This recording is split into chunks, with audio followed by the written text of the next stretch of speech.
Welcome to our deep dive. Today, we're cracking open Robert Greene's Mastery. Oh, this is a good one. It is, but we're not just going to, summarize it. Right. We want to really pull out the useful stuff, the tools and strategies that our listeners can actually use.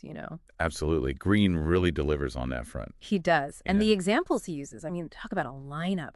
Darwin, Da Vinci, Benjamin Franklin. Even Mozart. Exactly. And one of the things that really struck me is how Greene just dismantles this whole idea of the genius myth. Yeah, he just throws that out the window, doesn't he? Completely. He seems to be saying that mastery is less about, being born brilliant and more about, well, what exactly? It's about connecting, I think. Mhm. Connecting with something bigger than yourself. Greene argues that humans have this primal desire for a deeper connection to reality, and that's where mastery comes in. So it's not just about skill, it's about like a whole transformation of mind and character. Exactly. It's a journey, not a destination. Yeah. You're constantly evolving, pushing your boundaries. Like take Darwin, for example. Okay, yeah, he's a great example. His work revolutionized our understanding of, well, everything. But here's the thing. Darwin himself admitted he wasn't some kind of genius. Yeah. He was just incredibly curious and dedicated to his work. So it's more about that relentless pursuit, that commitment to going deeper and deeper. Absolutely. And finding your life's task, that's where it all begins, according to Greene. Oh, okay, so let's talk about that. What does he mean by life's task? It sounds kind of grand, doesn't it? It does. But it's simpler than you might think. Think back to your childhood. What were you drawn to? What activities did you lose yourself in? Like, what could I just do for hours and never get bored? Exactly. Those passions, those innate inclinations, they're clues to your life's task. For Darwin, it was collecting beetles as a kid. That fascination with the natural world, that was his starting point. Wow, that's interesting. So even something as seemingly insignificant as collecting beetles can be a signpost, huh? It can. It's about recognizing those threads that run through your life, connecting the dots. But it's not always easy, right? Especially if, say, you're stuck in a job that feels totally soul-crushing, miles away from those childhood passions. It happens. But it's never too late to reconnect with that inner force. Mm. Greene talks about how sometimes those early inclinations might manifest in unexpected ways. Like, look at Yoki Matsuoka. Who's that? She was a tennis prodigy as a kid, incredibly skilled. Okay, but how does that lead to mastery? Well, she eventually combined that love for the mechanics of the hand with a fascination for robotics, and boom, she ends up pioneering the field of neurobotics. Whoa, so she merged two seemingly separate passions into this whole new field. That's incredible. Right, it's about weaving your own unique path, like Da Vinci did. He wasn't just a painter, he was an engineer, an inventor, an anatomist. It's like he saw connections everywhere. Exactly. And that's what Greene wants us to do. Find those connections, embrace our multifaceted self. So let's say you've had that aha moment, you've tapped into your life's task. What's the next step? Yeah, how do you actually get good at it? Like world-class good? Well, this is where Greene's take on apprenticeship comes in. Oh, apprenticeship. Isn't that a bit old-fashioned? It gives it a whole new spin. It's not about fetching coffee or climbing some corporate ladder. It's about the transformation of your mind Okay, I'm intrigued. So how does this mind transformation happen? through three key stages: deep observation, skill acquisition, and embracing failure. Deep observation. What does that even look like? Imagine yourself as an anthropologist dropped into a new culture. You wouldn't just watch people, right? You'd want to understand their customs, their beliefs, all the little things that make them tick. Exactly. That's deep observation. It's about deciphering the hidden curriculum of your field, understanding not just the what, but the why behind everything. Ah, so it's about going beyond the surface, really understanding the nuances. I like that. And once you've observed, you move into skill acquisition. It's about deliberate, focused practice, honing your craft with intensity. So no more just dabbling around. This is serious commitment time. Greene suggests dedicating at least 5 hours a day to your craft. He calls it the 5-hour rule. Wow, 5 hours a day. That's intense. But I guess that's the kind of dedication it takes to reach mastery. Think about how much progress you could make with that level of focus. What skills could you develop? What breakthroughs could you achieve? It's a good question to ask ourselves, isn't it? How much time are we really dedicating to our passions, to those things we want to master? It's about making that conscious choice, carving out the time and space to truly immerse yourself in your craft. But here's the thing. It's not going to be a smooth ride. There will be setbacks, there will be mistakes. That's where embracing failure comes in, right? Greene talks a lot about that. He does, and it's such a crucial part of the journey. Look at Henry Ford, for example. Oh, yeah, the guy who basically invented the modern automobile. But you know what? His path to success was paved with failures. Numerous setbacks, design flaws, financial struggles. I never knew that. So what was his secret? How did he keep going? He didn't see failure as the end, but as feedback. Each setback was an opportunity to learn, to refine his approach. It's about that resilience, that willingness to pick yourself up and try again, even when it's tough. That's such a valuable lesson, especially in a world that often glorifies instant success and overnight sensations. It's about playing the long game, trusting the process. And this ties into another key concept from Greene, the alchemy of knowledge. Alchemy, like turning lead into gold. Sort of. But in this case, it's about transforming information into wisdom, into something that truly shapes your understanding and your actions. So it's not just about reading books or listening to podcasts. It's about actively engaging with the material. Take notes, ask questions, challenge assumptions. Experiment. Greene encourages us to recreate experiments, analyze data, and really wrestle with the concepts we're learning. So it's about taking ownership of your learning, finding a style that works best for you. Exactly. If you're a hands-on learner, build something, take it apart, put it back together. Find ways to make the knowledge come alive. This reminds me of something we talked about earlier, the importance of mentorship. Ah, yes. A good mentor can be invaluable in this process. They've already walked the path you're on. They can guide you, offer insights, and help you navigate those inevitable challenges. So it's about finding someone who embodies mastery in your field, someone whose experience you can learn from. But it's also about choosing wisely. Greene emphasizes that not all mentors are created equal. You need someone who aligns with your values, someone you respect and admire. And even with the best mentor in the world, there comes a point where you have to step out of their shadow, right? That's a crucial point. Look at Michael Faraday, mentored by the brilliant Humphrey Davy. Right, one of the leading scientists of his time. But Faraday realized that to truly revolutionize the field of electromagnetism, he had to break away from Davy's influence. It took courage, but he trusted his own instincts, even when they challenged the prevailing wisdom. So it's that delicate balance between learning from the masters and forging your own path. What a powerful lesson. It is. And it brings us to another crucial dimension of mastery, social intelligence. Social intelligence. So we're not just talking about being brilliant in isolation. Absolutely not. Mastery isn't just about individual achievement. It's about understanding human behavior, navigating complex social landscapes, and building meaningful relationships. Because, let's be honest, even the most brilliant ideas won't get very far if you can't communicate them effectively, collaborate with others, and build a network of support. Exactly. And that's where social intelligence comes in. Greene talks about developing a dimensional mind, that ability to retain childlike curiosity while simultaneously accumulating knowledge and refining your social skills. Like a blend of wisdom and wonder. Yes. Think of someone like Buckminster Fuller, always pushing boundaries, challenging conventions, but also deeply engaged with the world around him. His geodesic dome is such a great example. It's innovative, functional, and visually stunning, a testament to his dimensional mind. Absolutely. But Greene also warns us about some social pitfalls to avoid. He talks about naivete, rigidity, and self-obsessiveness as traps that can derail our progress. Okay, let's break those down. Naivete. That sounds like being too trusting, maybe? More like not seeing the full picture. It's about developing the ability to read between the lines, understand people's motivations, and navigate those subtle power dynamics at play in any social situation. Ah, so it's not just about being nice, it's about being savvy, discerning. Exactly. And then there's rigidity. That's about getting stuck in old ways of thinking, clinging to outdated methods, even when they're no longer serving you. So it's about staying flexible, open to new ideas, willing to adapt. Precisely. And finally, self-obsessiveness.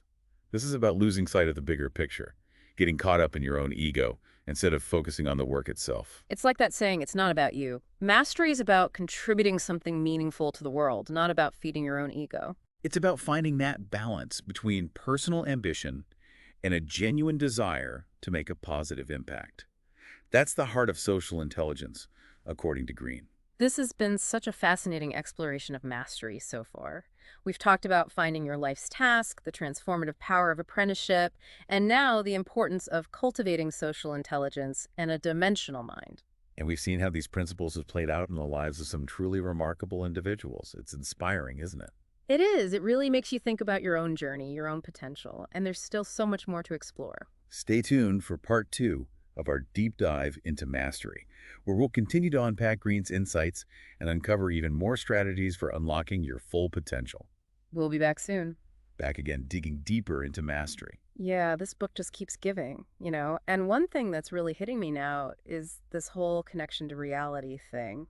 Greene makes a big deal out of that, doesn't he? But what's interesting is it's not some mystical thing like going off to meditate in a cave. Right, it's not about detaching from the world. It almost feels like the opposite. It does. It's like through mastery, you become even more in the world, but you see it differently. Okay, I think I get you. So it's like by mastering something, you're actually mastering your relationship to reality. That's a great way to put it. And it ties back to those hands-on aspects of mastery we talked about earlier. Like, remember deep observation. That's a prime example. In the apprenticeship stage, right. But how does that connect to reality? Think about Darwin. His big breakthrough didn't come from just reading books. It came from actually being out in the world, observing nature firsthand. Yeah, all those years on the Beagle, sailing around, collecting specimens, really immersing himself in the natural world. Exactly. And that's what led him to see the patterns, the connections that others missed. It was through that direct experience that he began to understand the reality of evolution. So it's like you're becoming a student of life itself, not just a student of some isolated subject. It is. And that applies no matter what your field is. Look at Da Vinci. We all know him for the Mona Lisa. But he was so much more than just a painter. Oh, yeah. Engineer, inventor, anatomist. The guy was all over the place. But there was a method to his madness. He had this insatiable curiosity, always experimenting, exploring, connecting things. His notebooks are legendary, full of sketches and ideas on everything from flying machines to the human heart. It's like his mind was constantly making these leaps. And that's a key element of mastery, according to Greene. Developing that dimensional mind, seeing the connections between things, synthesizing knowledge. So it's not just about how much you know, it's about how you use what you know, how you make those connections, right? Exactly. And that's where mentorship can play such a crucial role. A good mentor can help you see the bigger picture, guide you toward those insights that might have taken you years to discover on your own. Right, because they've already walked the path, made their own connections, but at some point you have to break free from the mentor, right? Find your own voice. Greene talks about this with the example of Faraday. He was incredibly fortunate to have Humphrey Davy as a mentor early on. Yeah, one of the top scientists of the time. But Faraday ultimately realized that to make his own groundbreaking discoveries in electromagnetism, he had to step out from under Davy's shadow. He had to trust his own insights, even when they went against the grain. So it's that tension, isn't it, between learning from the masters and forging your own path. That must have taken some serious courage on Faraday's part. Absolutely. And this ties into another of Greene's points. Mastery requires a willingness to challenge the status quo, to experiment, to take risks, even to embrace failure. It's funny, we think of masters as these infallible figures, but they got there through trial and error, just like the rest of us. And probably even more so. They're pushing boundaries, so they're bound to bump into walls, make mistakes. Like Henry Ford. I mean, we associate him with the Model T mass production, but his early attempts were, well, pretty disastrous. A lot of failed designs, financial struggles. But he kept going. That's the key. He didn't let those setbacks define him. He used them as fuel. So it's not just about talent or intelligence. It's about that resilience, that grit, that determination to keep going when everyone else would quit. And this connects to something that might seem counterintuitive. The importance of slowness on the path to mastery. Slowness. That's not a word we usually associate with achievement. I mean, we live in a world of instant everything, right? I know. But Greene makes a compelling case for taking your time, really immersing yourself in the process. Think about Marcel Proust. He spent years, even decades, crafting his masterpiece in search of lost time. And people thought he was just this dilettante wasting his life away. But he was actually deeply immersed in his craft, just on a different timescale. He understood that true mastery doesn't happen overnight. It takes time to digest the knowledge, to allow the insights to percolate. So it's about patience, which isn't exactly a virtue we celebrate in our culture. That's right. And this brings us back to how we approach learning in general. Remember Greene's concept of the alchemy of knowledge. It's not just about consuming information, it's about actively engaging with it, making it your own. So instead of just highlighting passages in a book, we should be recreating the experiments, debating the conclusions, really getting our hands dirty with the material. Absolutely. And this is where understanding your own learning style is so crucial. Are you a visual learner, a Mm. kinesthetic learner? Do you learn best through collaboration? Figure out what works for you and lean into it. That's a great reminder. We all have different strengths, different ways of processing information. And I think this ties back to the dimensional mind idea as well, right? Making those unique connections, forging your own understanding. Absolutely. And a perfect example of this is Buckminster Fuller.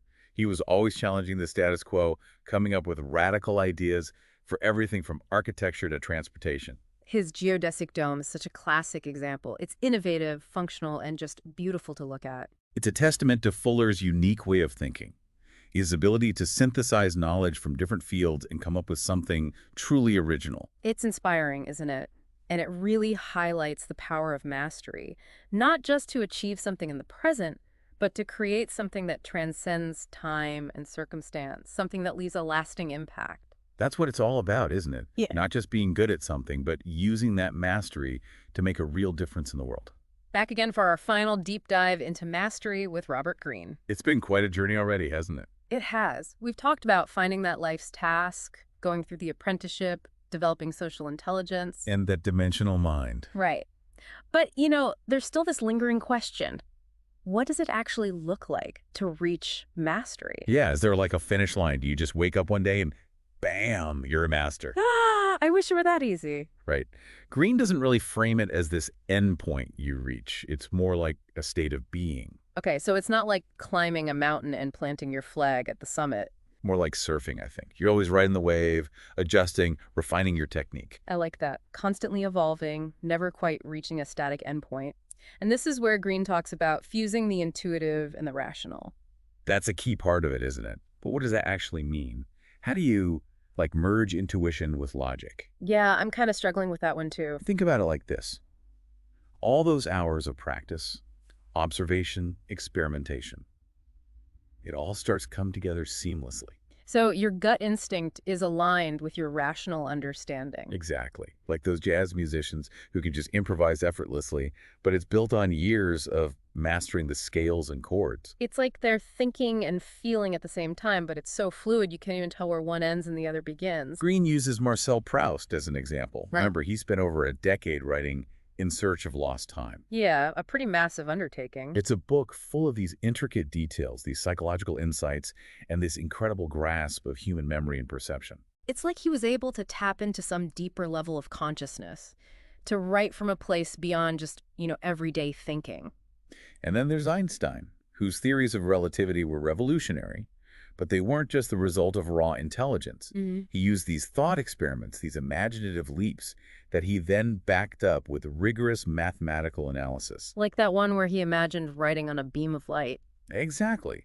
It's playful, it's creative, but it's also deeply analytical. It's like he was using both sides of his brain, the intuitive and the rational, to unlock these profound truths about the universe. And that, I think, is what Green is getting at with mastery. It's about seeing the world with greater clarity and insight, making those connections that others miss, and then using that understanding to create something truly extraordinary. But it's not just about having some aha moment in isolation, right? There's also this element of bringing it back to reality, making a tangible impact. Absolutely.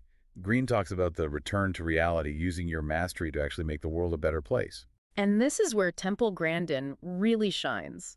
Her understanding of animal behavior has led to real-world changes in how we treat livestock. That's mastery in action.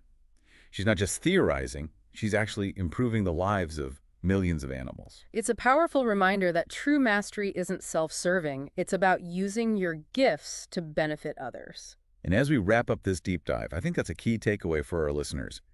Mastery isn't just about personal achievement, it's about making a contribution, leaving the world a little bit better than you found it. It's about finding your purpose, honing your skills, and then using those skills to make a real difference. And remember, it's a journey anyone can embark on. It's not about being some kind of chosen one. It's about making the choice to commit yourself to this path of learning, growth, and contribution.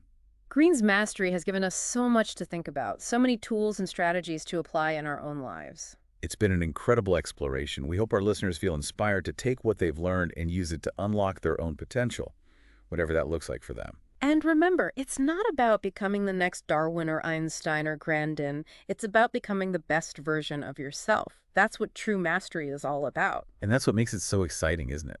The journey is unique for each of us, but the possibilities are endless. Thanks for joining us on this deep dive into Robert Greene's mastery.